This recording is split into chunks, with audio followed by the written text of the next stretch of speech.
Hey Dunchbags, what's going on? It's Landon Remixes here. I'm inevitably going to turn into a grape soda, and it's time for a review of this new album from Headhunterz called The Return of Headhunterz. Headhunterz is a Dutch DJ and producer, more specifically a hardstyle DJ and producer, and one of the best known in the world. The dude's been making music for about 15 years. He's released 3 studio albums prior to this one, and he runs his own personal record label, fittingly called Hard with Style, which is one of the reigning hardstyle labels in that scene. Although I didn't really personally start following his music until he was kind of on his way out of the world of hardstyle and pursuing more EDM and electro house. And even then, I can't really say I was following Headhunterz all that closely. I mean, he wasn't really doing anything that necessarily perked my interest. I mean, he had that collaboration with Hardwell on Hardwell's album, which was one of the first ones I ever reviewed on my channel. That one was okay.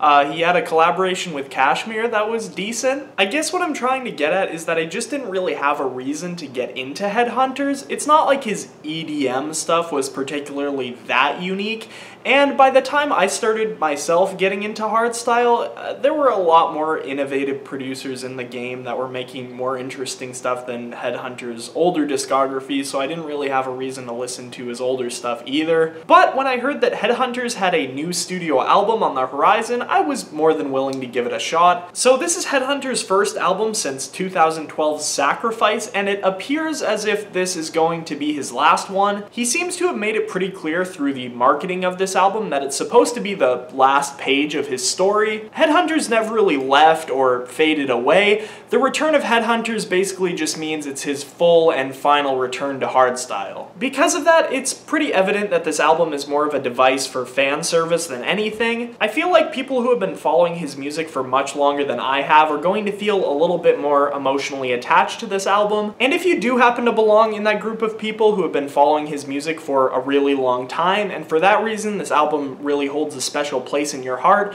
I want you to know that there's absolutely nothing wrong with that, but my review is probably not going to be for you. My followers asked for my critical opinion on this album, and I'm going to give it a critical review. So there it is, there's my warning. Feel free to click off the video because I'm going to give some very strong opinions about this album. The Return of Headhunterz is largely composed of some of the most generic, formulaic festival fodder I've ever heard since I started my journey with dance music. I feel like practically every track on this album is just some kind of hardstyle rework of He's a Pirate from the Pirates of the Caribbean soundtrack.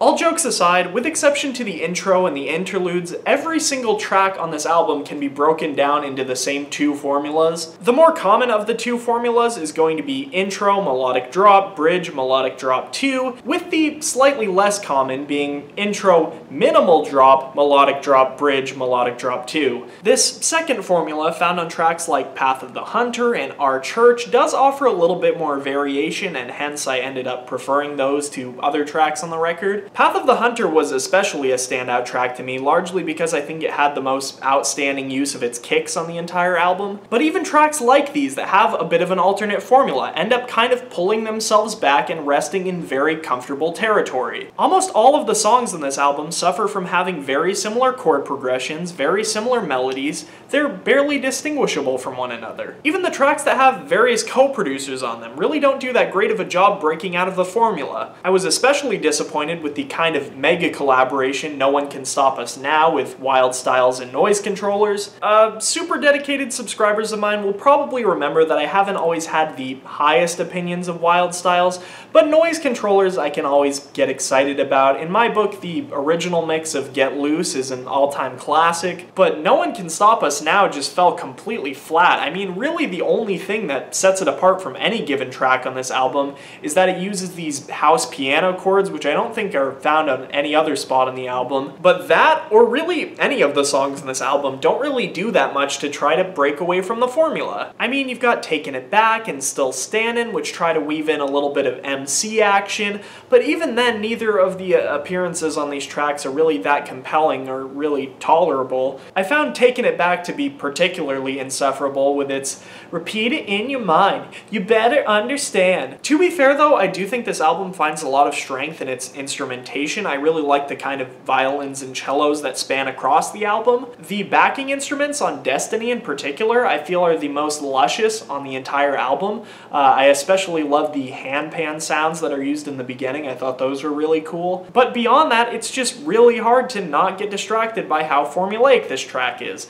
And then of course it also features this really butchered version of Psalm 23:4, which makes no sense in context. And I guess that brings me into what I think is debatably the worst aspect of this entire album: the dialogue. It's very evident, at least in the way of the dialogue, that Headhunterz is kind of trying to use this album to paint a picture of what rave culture is all about, but he really does it in the most bland and uninteresting way ever. First of all, the narrator has this really odd tone of enthusiasm, like he's trying way too hard to be serious. Kinda ends up sounding like the guy who played Steven in The Room. When is the baby due? It's like Headhunterz wanted to recreate the feeling of Ferry Corsten's Blueprint, but without any like emotional engagement or like compelling story to go along with it. It's super scattered. The rhyming scheme for the most part is just whack, and some of the dialogue is just laughable. The DJ levitates the entire crowd 15 feet above the ground. It's just so bad, and this kind of stuff floods the entire album. In fact, my rating for this album probably would have been bumped up a couple points if it weren't for all this meaningless dialogue. I would have rather just heard the instrumentals that are backing the dialogue throughout this album, because I think they're honestly a little bit more compelling. Yeah, this album just wasn't for me. It might have some kind of interesting and unexpected moments, though those weren't really anything that innovative either,